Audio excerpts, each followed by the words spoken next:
Welcome back in, everybody. We got another edition of the Dynasty Trade Show coming at you, the 4D Chess Dynasty Trade Show. I'd be remiss if I didn't put the 4D Chess in there, right? It just sounds so good. And as always, rocking with me is my buddy, my partner, Adam. What's going on, Adam? How we doing? We ready to do some trades, buddy? Let's get into it, man. Dynasty Trade Show, the 4D Dynasty Trade Show. We're excited for this one, man. I love doing trade reviews and going over them. It's one of the best parts in Dynasty. So let's get into it, Mike. Talk to him. We appreciate you tapping back in for another episode. Really do.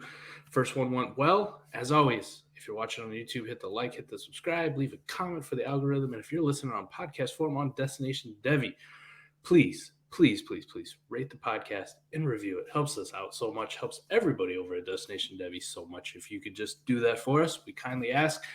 No pressure, though. And let's just get it out of the way. You want your trades featured on here? The one way to do it, hop on patreon.com/allgas, the Dynasty Trade Show channel, or you can come check us out on our Patreon, patreon.com/South Harmon. Now, with all the bullshit out of the way, let's get to it. Adam, we kick it off. Another trade of mine. All right. So I received Chris Godwin, and in return, I sent away Dameon Pierce and George Pickens. What do you think about this one? I know this, man, I shit on Chris Godwin so much this offseason. I like this. I like this. We're getting right into a McNutted trade, and this is, we shit on Chris Godwin. Not really. It's more about the injury, right? We are saying that it could take him some time coming off the ACL and LCL. So for me, though, on this one, Mike, George Pickens, back end first, sometimes early second. Dameon Pierce, I like both of them. I do. But even as much as we're not sure what the injury is going to be, he's not. Give me Chris Godwin here, I think, man. Honestly. This is one of those where if you can find a trade like this, someone that's panicked on any player, this is why you have to go make offers, right? Or talk to people and just converse and see what's out there. Because I'd imagine there's people that are low on Godwin, but I don't know about how many are this low, Mike. This is a good deal for you, in my opinion. His ADP's kind of settled into the back end fifth, early sixth range. George Pickens, I mean, are we lucky if he's like eighth round, maybe ninth round? Realistically? I was gonna say 8th or 9th probably. What's Pierce now? Hell, I don't know, man. Way down there. Got to be several rounds past. Yeah. Just from a value standpoint, that's why I made the deal. I'm not a huge Godwin guy, but hey, if I could move him and make a little bit more of a profit, and this is how I like to keep building, right? I take a little bit of a profit, and then I move Godwin. Maybe I make a little bit more profit, and you just keep the wheels turning. But right. Worst case scenario, I mean, this is a best ball league. I don't really have a direction yet. Right? So this could be someone's not high on Godwin, and they think they're getting two pieces, right? Best ball. Yeah. Maybe that was the thinking behind it. But I mean, if I'm getting two pieces, I want two good pieces. I need two pieces north of the 9th and 8th round, right? For Godwin. Yeah, I mean, this is a good deal for you, honestly. J-Cap, know you're a shithead, but I can't sign for this one, man. Yeah, this isn't one that I actively do because I'm not actively trying to make Chris Godwin trade. This is one sent to me, and it was just too good for me to go, no. Yeah. No. I hated accepting it, but I had to. So, hey, Chris Godwin for Dameon Pierce, George Pickens. Hey, go try it in your leagues. Maybe it'll happen. Who knows, man? Who knows? All right, number 2. We have Kareem Hunt, Elijah Mitchell, a 22-308, the 22-310 being acquired for a 23 second-round pick in Dionte Johnson. What are you thinking here, Adam? Man, this all right. So let me just do this, right? Let's go across and how I would kind of look at this. One, I think as you go across and compare, okay, so for me it's Dionte over Mitchell by a sizable amount. I think a 23 second for Hunt's about fair, man. Yeah.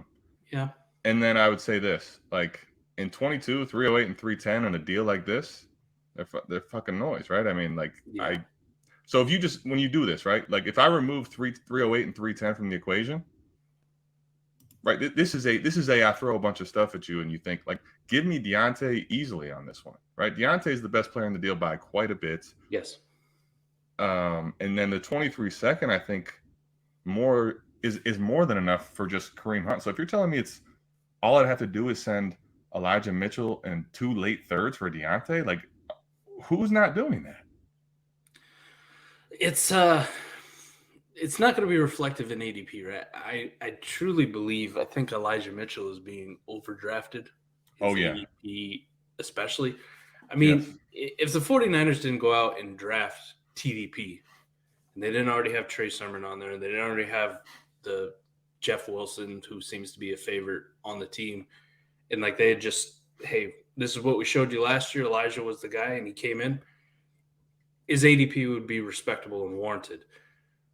Drafting TDP, though, everything they're showing you is like the whole San Francisco running back cycle train is just going to continue, and that's not a guy I want to be left holding the bag on. Like, I think his ADP should actually be closer to where Kareem Hunt is going. And you're talking about, I mean, what, a 9th, 10th round pick in Kareem Hunt? I think he's probably like a 10th.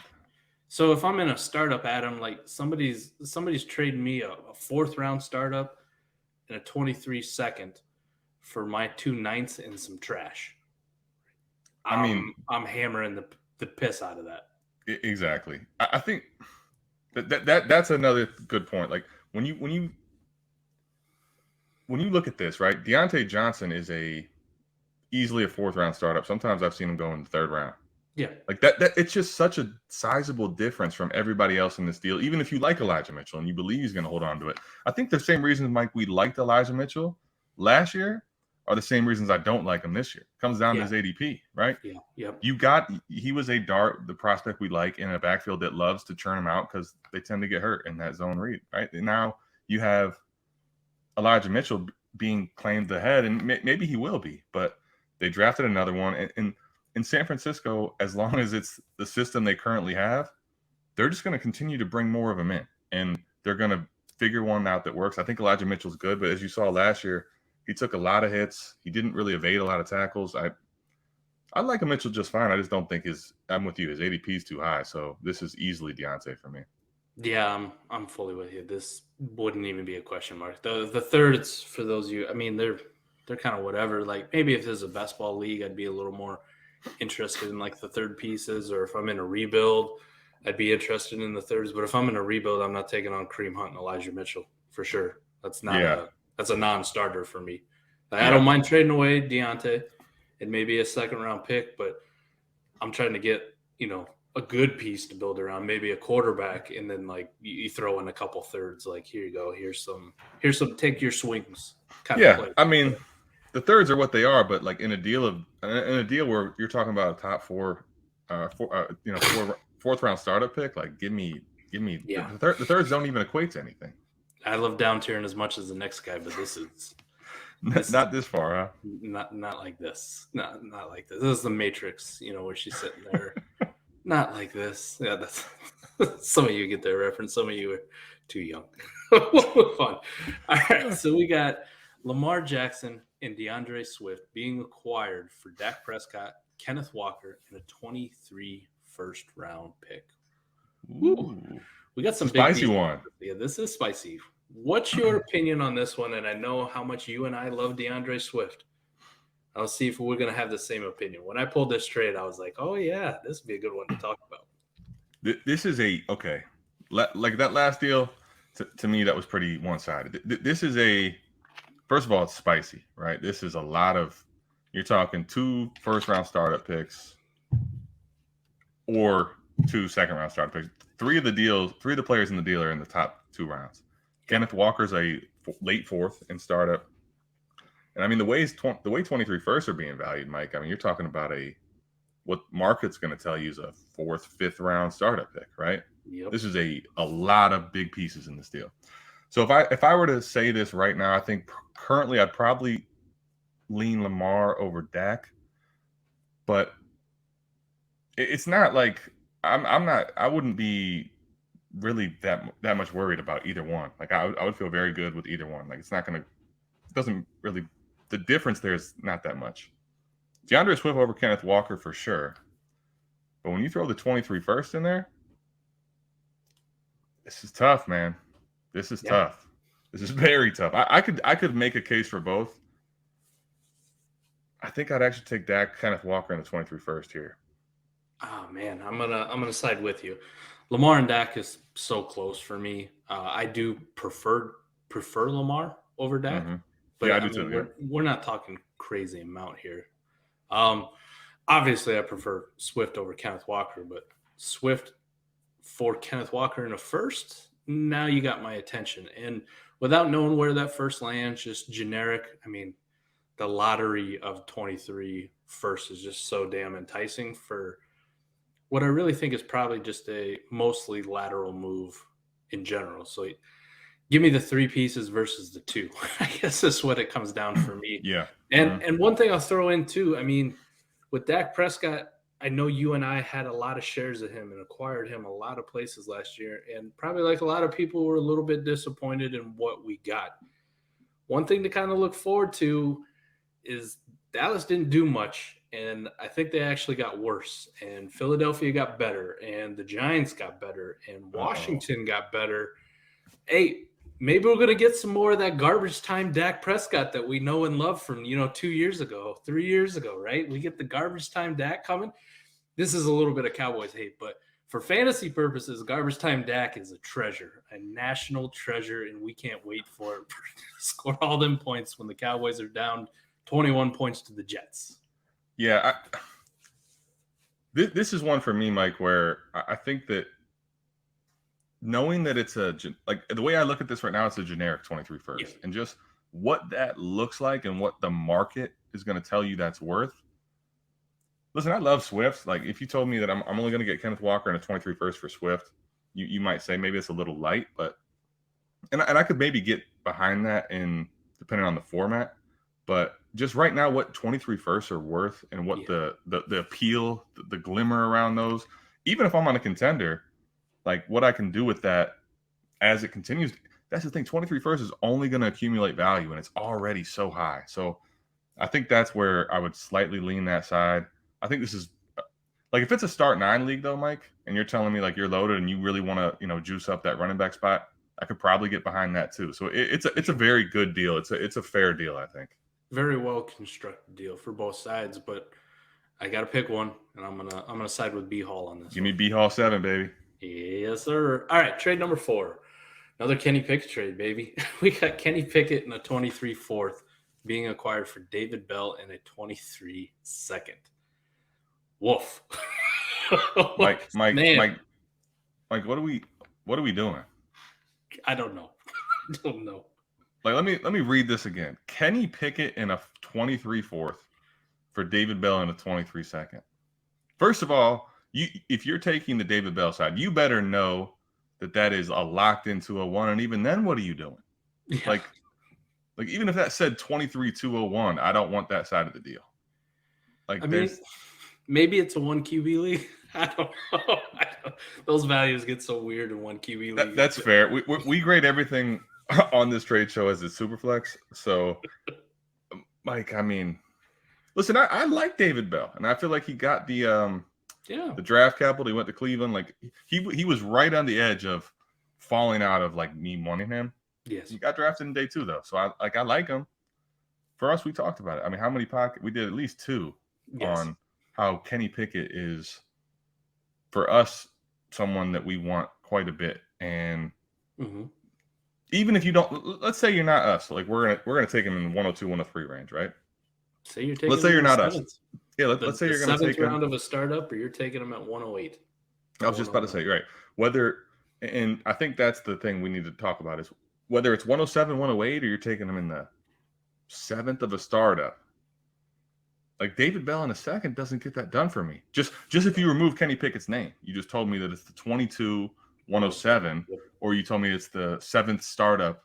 Like I know David Bell in a 23 third or a second, like get out of here. So I don't know. I think if this is what's happening, Mike, the hate on Kenny Pickett that we talked about is way more than what we thought. I guess so, man. I mean, you're buying a super flex rookie quarterback, the only one drafted in 2022 for a couple seconds, and one of them's a poopy second. Like it's not even a good second. And based on the team, the managers here, I'm gonna pick one of your boys, but give me your boy Homer. Yeah, give me your boy Homer over your boy RM. I don't. I had to say those names too. Like they stuck out so much. It's your boy on your boy crime, I guess.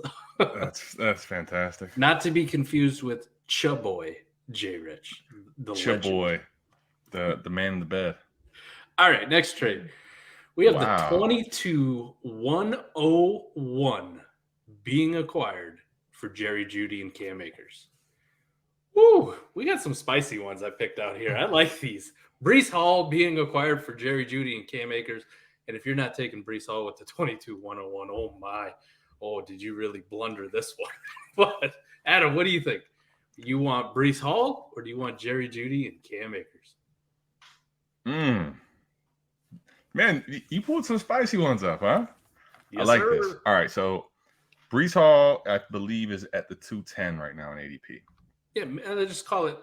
Some people have him a little bit higher, but we'll say like mid to back end seconds, probably a pretty fair spot for him.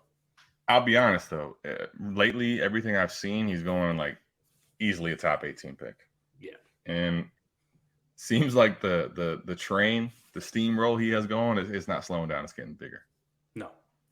I'll say this. I made Cam Akers. I'm pretty much a truther at this point. Yes. Right? Yes. Okay. So let's get that out of the way. But his ADP is about a 4th right now. Yep.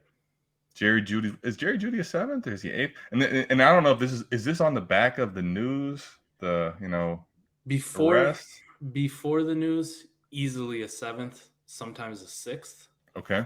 After the arrest, you had the little dip, and now it just kind of seems like maybe it's not such a big thing. So he's kind of getting the bounce back. Anytime you put domestic violence on a situation, let me just preface it. Anytime you do, people's ears are going to perk up, and you go, "Oh, we need some more information." Right. On it. But as kind of more came out, and I'm not saying that it's not serious. It just seems from the reporting that maybe it was a little bit overblown on the initial one. His value starting to come back, like his ADP starting to rise again, where it's like, okay, now I feel a little bit more comfortable. You heard domestic violence, you're like, oh shit. Oh no, let me. Yeah, it was a good thing that I didn't have any shares, but yes, and now it kind of seems like it's rebounding a little bit. So that's just the way the market dictates. So if you just want to call him a 7th, all right. So let's say it's a 7th, right? So you're going to go from, let's call it 206 to a 4th and a 7th. Yep. Here's the thing, Mike. I think this is a correct deal. This is one of those deals that like I understand it from both sides. I really do. And depending on the format, I could argue either side. For me, generically, when it comes to stuff like this, when it's close, I'm a guy that wants to down tier, right? By and large, I want to down tier. So I personally, as much as Breece Hall is gaining steam, and I believe he's going to be special. I do.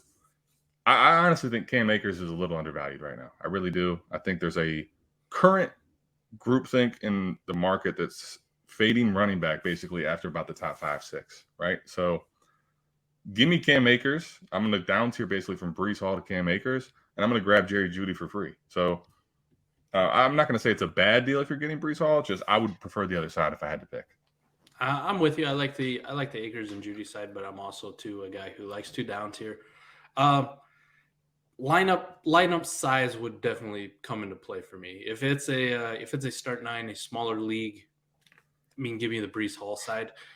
Yep. I'm not the biggest like Jerry Jeudy guy. I actually prefer Cortland Sutton over Jerry Jeudy, but I understand the appeal of it. I just don't know how much that appeal is in like smaller lineups. Like, I mean, maybe he makes it into a flex spot if you're kind of lucky, or maybe your wide receiver 3 spot. I'd rather just have Breece Hall in the smaller ones, but anything like start 10, start 11, start 12, give me the down tier, and I'll take my shots on the 2 players versus the 1 player. And it's nothing against Breece Hall. I like the guy too. De facto 101. That's why I kicked it off and said, if you made this trade and that guy took anything but Breece Hall, home run, 360 slam dunk, like he got cute and took Drake London or took even our boy Kenny Pickett. Right. 101. Oh, big mistake. So Cam Akers, Jerry Jeudy, give me that over the 101 with what we know about this deal. Yep. Trade number 6, we got. This is kind of a gross one. Interesting. We went from Benjamin. really spicy to gross. We got to go all over the place here, man. We got to hit it all, right? Get the full scope of the dynasty trade landscape. We can't just focus on the big fun ones. We got to do some poopy ones too. Yeah, let's do it. All right. We got Benjamin, Nico Collins, and Davis Mills being acquired for Tom Brady. Now the side getting the package, Benjamin, Nico Collins, Davis Mills, did put with the trade that they are rebuilding and trying to get Tom Brady off of their team. Obviously, you don't want a 50-year-old quarterback on your rebuilding squad. But what do you think about this? Benjamin, Nico Collins, Davis Mills, you send away Tom Brady on a rebuilding squad. You for it? You against it? What would you do in this situation? All right. This is, first of all, it's really gross when you look at it. But it's a conversation that probably needs to be had. You're on the rebuilding side. You have Tom Brady. Here's the thing about especially that one, Mike. This is one that really comes down to your league mates. We can talk about his ADP all you want, but this is you have to know your league mates because only the contenders are even at play, which basically really shrinks the size of who you can trade to, right? Yeah, you're cutting it in half, if not more, right off the jump. Exactly. So let's even say 6 people believe they're all contenders, right? That's your target market. That's who you have to trade them to. Okay. Even that being said, Mike, first of all, let's talk about this deal after this. Benjamin, to me, I don't care what build you have. I don't care anything about Benjamin. That's not doing anything for either side. Nico Collins maybe is a late dart. I kind of like him, but for what? He's a 16th-ish, maybe startup pick. It basically comes down to Davis Mills and Tom Brady, Mike, right? Yes. I don't know, man. I feel like this. Let me say it like this. Tom Brady, if I am a contender and I can send that for Tom Brady, I can't be happier. I'm coming on here and I'm putting it on and I'm showing you guys and here it is. This is 4D. Drew, I get that you're trying to rebuild, man, but I need something a little different than this. I believe it. I still want Davis Mills, but if all I'm getting is Davis Mills, really for Tom Brady, I want them to pay something different. I don't mind the Nico Collins, Davis Mills part. For a rebuilder, I'd rather put my eggs in the basket of Davis Mills giving me a 2023 versus Tom Brady giving me a 2023, right? Sure. And just being dying on my team. I would say Eno's kind of just whatever. I don't want to spend too much time talking about Benjamin. I would feel much better with this deal in a rebuild, drop Eno and pick up a 23 third. Yes.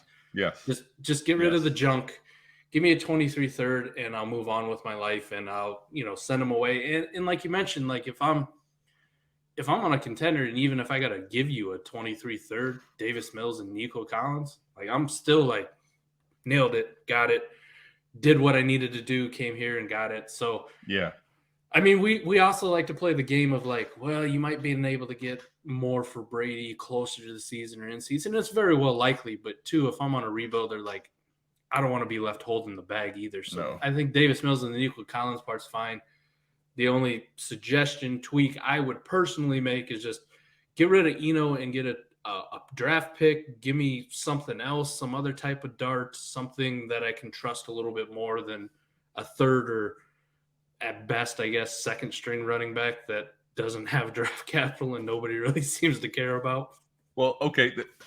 That's good actionable advice though, because I probably would explore every option to shoot higher than Davis Mills, but like we talked about, you may not be able to do that based on your league. For sure. Yep. So if you're going to take that Davis, just give me a different fluff piece then basically, to me, Eno's a waiver guy, or I just need something different than him.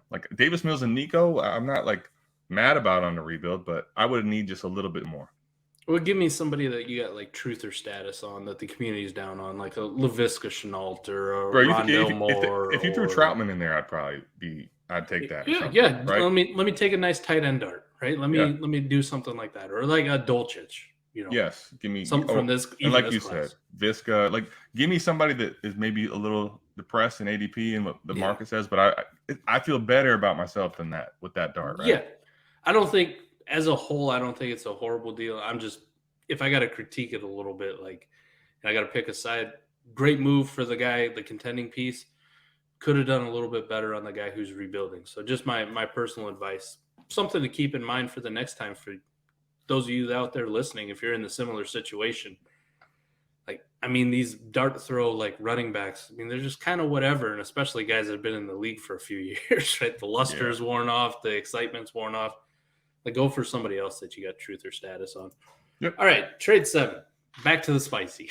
Jalen Waddle and the 22-305 being acquired for Terry McLaurin and the 22-108. Adam, what do you got here? You got Jalen Waddle in the trash pick or Terry McLaurin in a 108 of this class? I'm going to take the flapjacks. Boston pancakes. Easily. Yes, Enjoy sir. your pancakes. Enjoy your pancakes, Tom. Give me Terry McLaurin in the 108 by quite a bit. I'll say this. This is probably a little bit hot takey, but if you told me right now, not in a startup, just like who would you rather have in McLaurin and Waddle? That's a conversation for me. It's a very real conversation, and I might take McLaurin straight up, honestly. Like, I think it's a real conversation. So if I'm getting the 108 versus the 305, like Mike and I talk about this all the time, especially at this position, right? The wide receiver position, you watching this, listening to this, however you feel about it, the truth of the matter is it's a very deep position. The positional scarcity does not apply to this position. So if I'm able to pretty much grab a first-round pick that I believe has real value, and I'm just down tiering a little bit at wide receiver, staying in that position, I'm going to more often than not take the first just to go down a few spots at the wide receiver spot. And in this one in particular, if you look at my rankings, I'm pretty sure these guys are going to be back-to-back. So I'm not even down tiering hardly, right? So this is where easily for me, Boston pancakes. So they are in the exact same tier for you and I. They are literally tied in our composite ranks when you combine our two. The exact same score. The difference is, and I'll save you here and I'll let the mob come after me, is I rank Terry McLaurin higher than Jalen Waddle, and you have him flipped. So 13-14, 14-13. That's how it is. So there we go. If I'm going to take the guy that I actually have ranked above and I get a first-round pick, easy. Like, easy. Even if, say it's not Terry McLaurin, Adam, and it's a tier 1 below wide receiver from where we have Jalen Waddle, whoever the hell's there. Still give me the first. I'll take the first still. I'll do that every day of the week. So it just makes it easier when I already have the one guy on the first side already ranked above the guy above. Yeah, I mean, straight away. And let's touch on this too. The interesting part about this to me, Mike, is this is a deal I think that I would see quite a bit if we're talking a month ago before Tyreek. Yes, right? Absolutely. Yep. I think that is the interesting part about this to me is Jalen Waddle, to get Jalen Waddle after Tyreek comes over. I'm not saying I'm down on, like, panicked on Jalen Waddle. Let me say that. But, like, Terry McLaurin is a very good receiver still. And if I'm grabbing an additional first, this is no discussion. I am higher on Tua than a lot of people, but there's some very real concerns about him. Both Washington and Miami both have crappy quarterback situations, if we're being honest, and what most people think. So give me the guy who's, one, produced at an elite level for a while with crappy quarterbacks, and two, is the alpha, undisputed, no matter how much we like Jahan Dotson, no matter how much truth or status I have for Curtis Samuel, is Terry McLaurin at the wide receiver position as the pass catcher. So give me Terry McLaurin over Jalen Waddle, and definitely give me the 108 over the 22-305. Easy money. And we'll go to the last one. Ray touched on it on the Wake Up Show today, and I would be remiss if I didn't touch on it as well.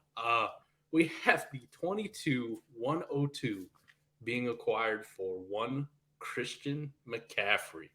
Adam, who do you want? The 102 this year, or would you rather have Christian McCaffrey? All right, so This is actually something I was just getting ready to tweet out. I'm going to do it here tonight.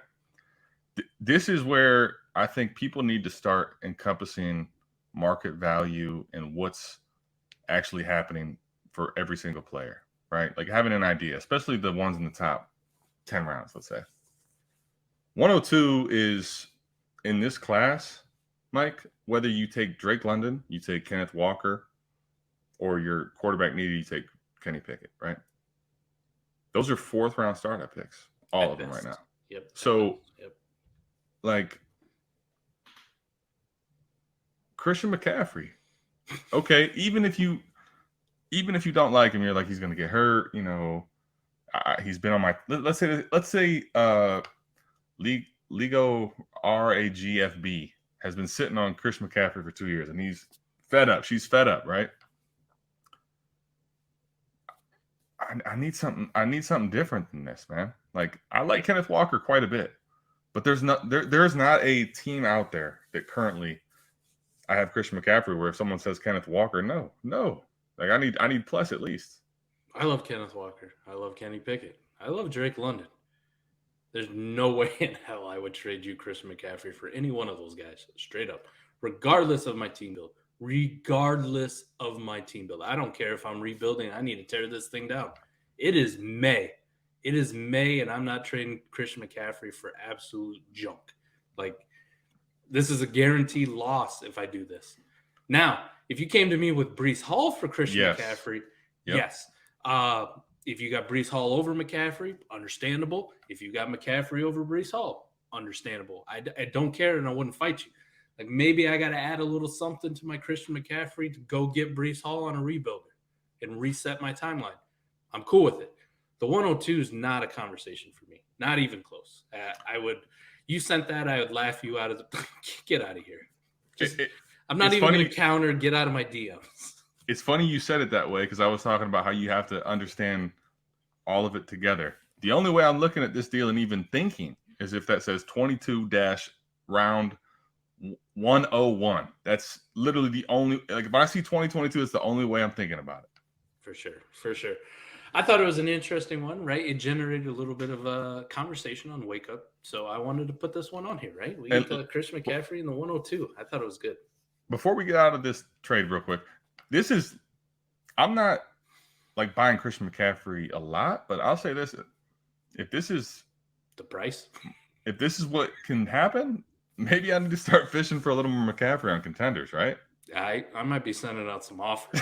Right. Let's do it, man. Let's send out some offers. I got some early firsts that aren't Breece Hall that, hey, can we get a deal done here, baby? Let's go. Let's make it happen. Let us know what you think about it, right? Hit us up on Twitter, at Iowa Michael for me, at ATM4D Chess for Adam. Comment on YouTube. And, hey, just drop it in the review, right? We asked you, leave a review on the podcast. Drop it in there. Let's see how we do. You agree, you disagree. But, as always, we thank you for tuning in. Another episode of the Dynasty Trade Show. Boom, 8 trades, bing, bang, boom. Start off with mine. Hopefully we'll get one of Adam's. We gotta get on Adam, right? Get more active, Adam. Let's need some trades. I'll get you one. You'll have one in there by next week. Don't worry. I gotta stop taking all the bullets. Right? You gotta take a few for me, man. Let's do it. That's gonna do it for us. We're gonna bounce out of here. We love you guys, girls, listening. We appreciate you. Thanks for tapping in again. Peace.